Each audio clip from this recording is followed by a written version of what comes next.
Hello అండి. నమస్తే. Welcome back to one more vlog. మీరందరూ ఎలా ఉన్నారండి? నేనైతే బాగున్నాను. మీరందరూ బాగుండాలని కోరుకుంటూ మరో వ్లాగ్ తోటి మీ ముందుకైతే వచ్చేసాను. ఇంకా ఇక్కడొచ్చేసి గేట్ దగ్గర ఊడ్చేసుకుని వాకిలి షెడ్ ఊడ్చేస్తున్నాను. ఈరోజు మార్నింగే లేవడం అయితే కాస్త లేట్‌గానే లేచాను ఫ్రెండ్స్. 2 డేస్ నుంచి హెడేక్‌గా ఉండి నెక్, షోల్డర్ పెయిన్ వస్తుందనమాట. ప్రస్తుతానికైతే టాబ్లెట్స్ అయితే వేసుకున్నాను. కొంచెం పర్వాలేదు, నార్మల్‌గానే ఉంది. ఇంకా కాస్త లేట్‌గానే లేచి చక్కబెట్టుకుంటున్నాను. మన హెల్త్ బాగోలేకపోయినా కానీ మన రోజువారీ పనులనేవి చక్కబెట్టుకోవాలి కదా! ఇంకా కాస్త లేట్‌గానే లేచి పనులనేవి చేస్తున్నాను. కానీ ఈ రోజైతే కాస్త పనైతే ఎక్కువగానే ఉంది. కారమేమో అయిపోయింది. ముందు రోజేమో ఎండుమిరపకాయలను తీసుకొచ్చి అమ్మ వాళ్ళ ఇంటి దగ్గర పెట్టాను. అమ్మ వాళ్ళ ఇంటి దగ్గర ఆరబెడదామని, మాకేమో బిల్డింగ్ పైన రేకు ఉంటుంది కదా! ఆరబెట్టడానికి నీడ వచ్చేస్తుంది. ఎండుమిరపకాయలని 20 డేస్ ముందే తీసుకొచ్చి ఆరబెట్టుకోవాల్సిన ఎండుమిరపకాయలనమాట. నేనేమో తీసుకొచ్చి ఆరబెడదాంలే అనేసి అశ్రద్ధ చేసేసాను. కారం అయిపోయిన తర్వాత ప్యాకెట్ కారం ఉంటుంది కదా! అది తీసుకొచ్చి వాడుతున్నాను. ప్యాకెట్ కారంలోనేమో ధనియాలు, జీలకర్ర, మెంతులు ఇవేమీ కూడా వేయరు కదా! నేనేమో ఎక్కువ నాన్ వెజ్ కర్రీస్ వండుతాను కదా! టేస్ట్ ఏమో అసలు బాగుండడం లేదన్నమాట. అమ్మేమో చెప్తూనే ఉంది, ఎండుమిరపకాయలను తీసుకొచ్చి ఆరబెట్టమ్మా, కారం అయిపోయింది అంటున్నావు కదా! వాతావరణం చల్లబడిందంటే మళ్ళీ ఎండుమిరపకాయలు ఆరవనేసి అక్కడికి చెప్తూనే ఉంది. నేనేమో ఎండలకు భయపడిపోయి ఎండుమిరపకాయలు తీసుకొచ్చి తొడిములు తీసి కొంచెం హీట్ చేసి ఎండలో ఆరబెట్టాలి. ఇవన్నీ చేయాలంటే నా వల్ల కాదేమో అనిపించేసింది ఎండలకైతే. తీరా చూస్తేనేమో ఇప్పుడు వర్షం రావడం, మళ్ళీ ఎండ రావడం డైలీ కూడా ఇలాగే జరుగుతుంది. ఇప్పుడు అనిపిస్తుంది అమ్మ చెప్పినప్పుడు ఎండుమిరపకాయలను తీసుకొచ్చి ఆరబెట్టుకుంటే మంచిగా ఎండేవి.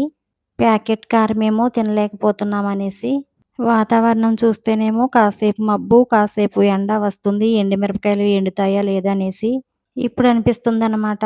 ఇంకా వాకిలి షెడ్ ఊడ్చేసుకుని షెడ్ కడిగేసి గేట్ దగ్గర ముగ్గు పెట్టేసి అంట్లన్నీ కూడా తోమేసి కడిగేశాను.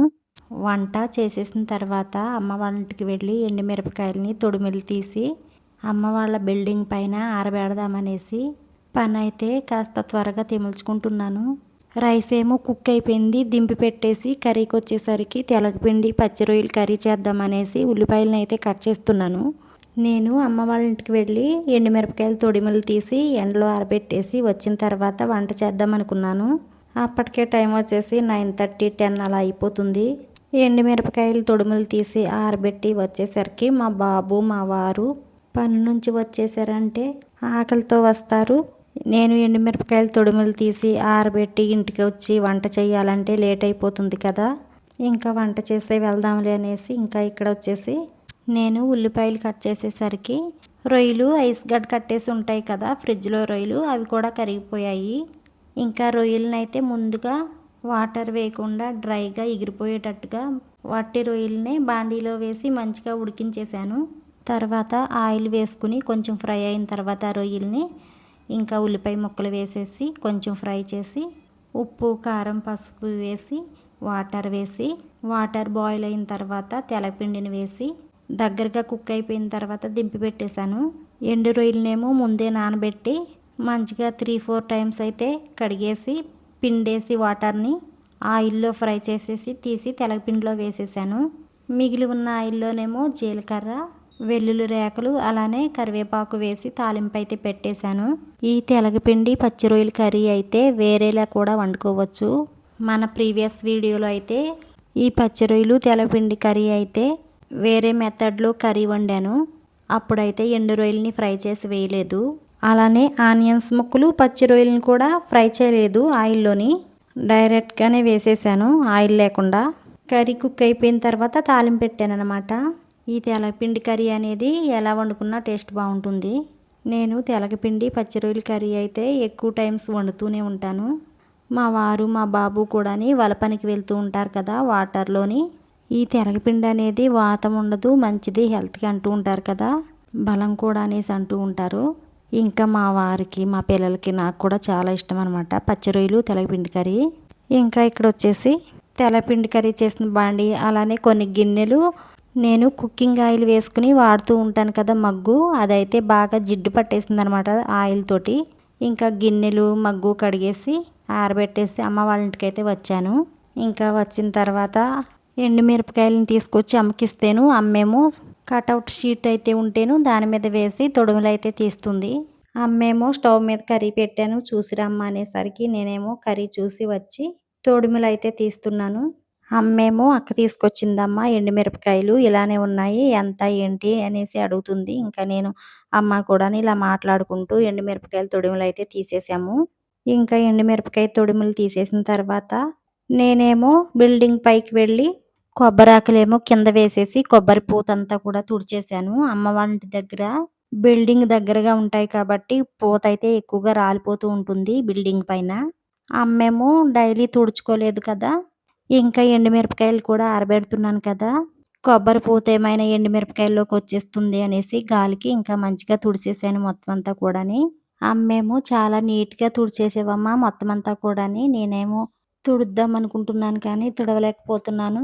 వర్షం పడితే మాత్రం కొబ్బరి పువ్వు పుచ్చులు లాంటివి వాటర్ వచ్చే గొట్టాలకి అడ్డం పడిపోనమ్మా చాలా నీట్గా తుడిసేసావనేసి అంటుంది.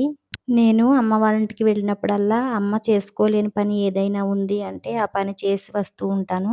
అమ్మ అంటేనే చిన్నప్పటి నుంచి పెంచి పోషించి పెద్ద చేసినప్పుడు మనం ఎంత చేసినా తక్కువే కదండి. అలా అనేసి అమ్మ కూడా ఊరికనే ఉండదు. అక్క వాళ్ళకి కానీ నాకు కానీ ఏదో ఒక పని చేస్తూనే ఉంటుంది. ఇంకా కటౌట్ షీట్ వేసేసి ఎండుమిరపకాయలను అయితే ఆరబెట్టేసి ధనియాలని ఒక పళ్ళెంలో, జీలకర్ర ఒక పళ్ళెంలో, మెంతులు ఒక పళ్ళెంలో వేసి ఆరబెడుతున్నాను. అమ్మేమో ఇటుకరాళ్ళు తీసుకొచ్చి ఎగరకుండా మూలలో అయితే పెడుతుంది. ఇంకా ఈ లోపైతే పెద్ద అక్క అయితే అమ్మని చూడడానికి వచ్చింది. అమ్మకైతే కొంచెం జలుబు దగ్గు ఉంటుందని చెప్పాను కదండి. ఇంకా అమ్మ దగ్గరికైతే అక్క వచ్చింది. ఇంకా అమ్మ నేను అక్క కాసేపు మాట్లాడుకుని ఇంటికైతే వచ్చేసాను. ఇంటికి వచ్చిన తర్వాత ఆకలిగా ఉందనేసి ఇంకా రైస్ పెట్టుకుని తినేస్తున్నాను. ఈ లోపైతే మా వారు మా బాబు కూడా వచ్చేసారు. వాళ్ళకి రైస్ పెట్టిచ్చేసి వాళ్ళు తీసుకొచ్చినటువంటి బట్టలు జాడించేసి ఆరబెట్టేసి ఇంట్లో పనంతా చక్కబెట్టేసి మా వారు నేను కూడాని మిల్లు దగ్గరికి ఎండుమిరపకాయలు తీసుకెళ్దాం అనేసి అమ్మ వాళ్ళ ఇంటికైతే వచ్చాము. అమ్మ వాళ్ళ ఇంటికి వచ్చిన తర్వాత అమ్మ నేను కూడాని బిల్డింగ్ పైకి వెళ్ళి ఎండుమిరపకాయలను అయితే కవర్లో వేద్దామనేసి వెళ్ళాము. నేనేమో కొంచెం ఆరితే బాగుంటుందేమోనమ్మా అనేసి అంటున్నాను. లేదమ్మా మిల్లు వేడిగా ఉంటుంది కదా, తడేమన్నా ఉంటే లాగేస్తుంది మిల్లు అనేసి అంటుందన్నమాట అమ్మ. అమ్మ ఇక్కడ ఏం చెప్తుందంటే ఎండుమిరపకాయలని మిల్లు ఆడించడానికి తీసుకువెళ్తున్నారు కదా, ఎండుమిరపకాయలని కారం ఆడించేసిన తర్వాత ఒక బరకం లాంటిది అరిచి కింద కారం ఆడించిన వెంటనే బరకం మీద వేసేయమ్మ కారాన్ని. కారం మిల్లు ఆడించిన వెంటనే వేడిగా ఉంటుంది కదా, ఇంటికి వచ్చేసరికి నలుపు వచ్చేస్తుంది కారము. మిల్లు వేడికి కారం నలుపు వచ్చేస్తుంది. మనం కూరలో కారం వేసుకున్నప్పుడు మంచి కలర్గా ఉండదు. కాసేపు బరకం మీద కారం వేస్తే చల్లారి మంచిగా కలర్గా ఉంటుంది అనేసి చెప్తుంది అమ్మ. నేను అలాగే చేస్తాను. ఎండుమిరపకాయలు తీసుకువెళ్ళిన ప్రతిసారి కూడా అలాగే చేసి తీసుకొస్తున్నానమ్మా అనేసి నేనేమో అంటున్నాను. ఇంకా మా వారు నేను కూడా ఎండుమిరపకాయలను తీసుకుని మిల్లుకైతే వచ్చాము. మేము మిల్లు దగ్గరికి వెళ్ళేసరికి మిల్లు గల వాళ్ళేమో కొబ్బరి ముక్కల్ని కొబ్బరి నూనె ఆడుతున్నారు. కొబ్బరి ముక్కల్ని మిల్లు పట్టేసిన తర్వాత ఎండుమిరపకాయలను కూడా కారం పట్టేశారు. నేనేమో ఒక సంచిని తీసుకుని వాళ్ళు కారాన్ని మిల్లి పట్టి ఇచ్చిన వెంటనే నేనైతే ఇలా బరకం మీద అయితే వేసి అటు ఇటు పలచగా వేస్తున్నాను.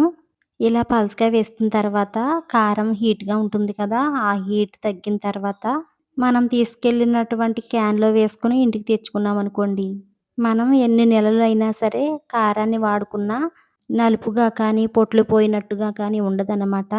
ఇంకా ఇంటికి వచ్చిన తర్వాత చేపనైతే చేస్తున్నాను. అంతే ఫ్రెండ్స్.